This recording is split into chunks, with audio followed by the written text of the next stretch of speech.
Yang Aman Gombak. Terima kasih Yang Berhormat Datuk Timbalan Pengerusi.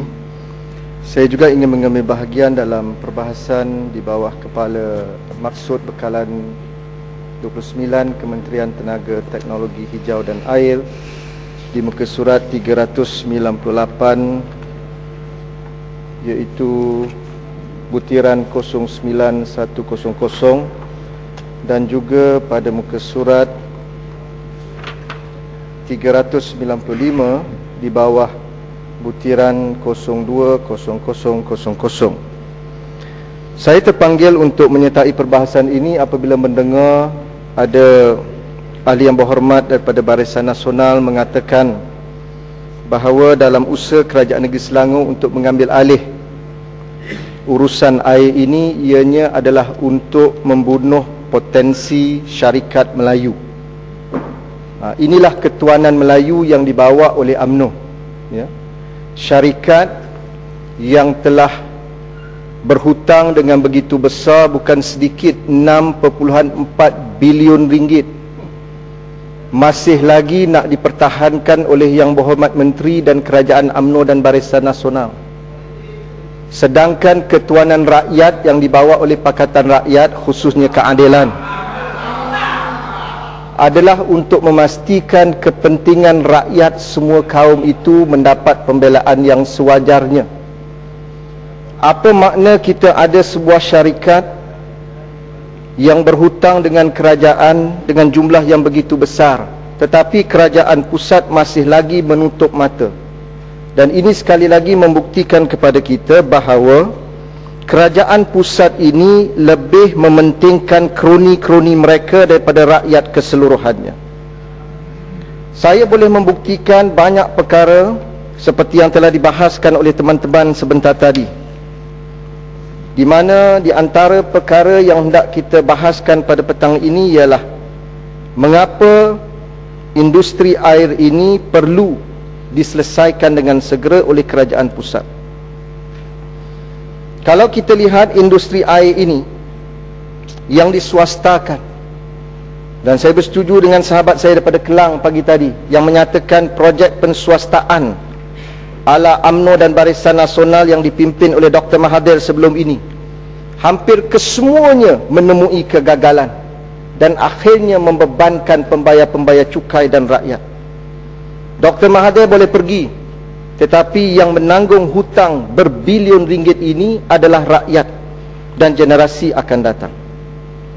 Sebagai contoh, industri air yang pada asalnya dikendalikan oleh Kerajaan Negeri Selangor ini akhirnya diswastakan pada tahun 1997 hingga 2002 dengan penganugerahan kepada 4 syarikat yang kita sedia maklum, 3 syarikat perawat dan 1 syarikat untuk tujuan agihan.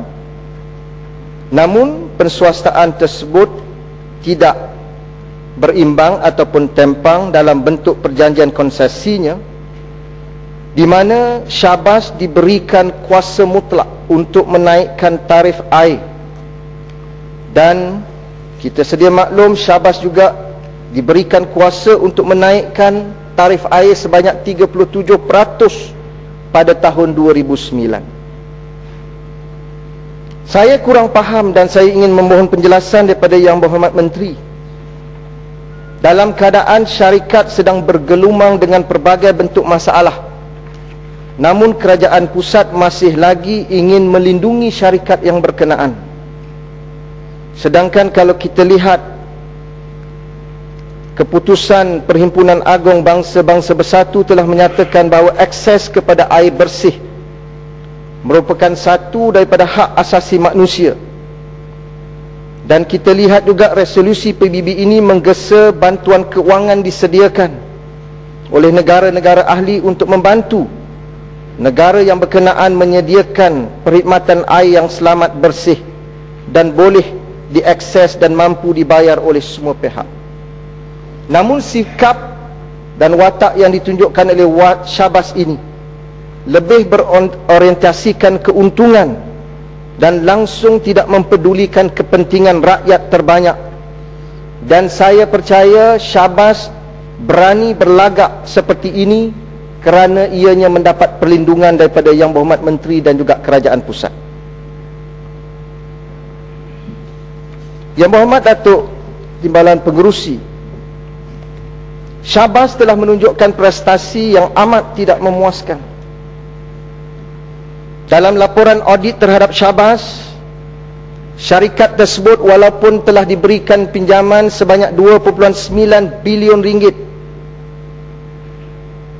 dan pada tahun lalu Disember 2009 kerajaan memberikan seperti yang disebut oleh PJ Utara sebentar tadi, pinjaman tanpa cagaran dan tanpa faedah berjumlah 320 juta ringgit kepada syarikat swasta Puncak Niaga, tanpa perlu membayar cagaran dan dalam tempoh kadar bayaran yang cukup mudah.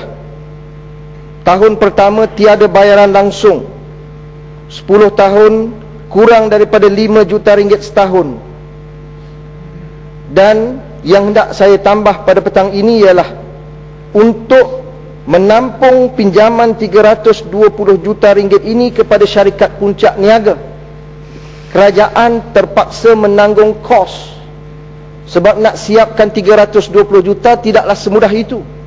Kerajaan pusat terpaksa menanggung kos pinjaman kadar faedah 250 juta ringgit. Sebab itu saya tidak mengerti mengapa Syahbaz dan tiga syarikat perawat yang lain diberikan layanan yang begitu istimewa oleh kerajaan pusat.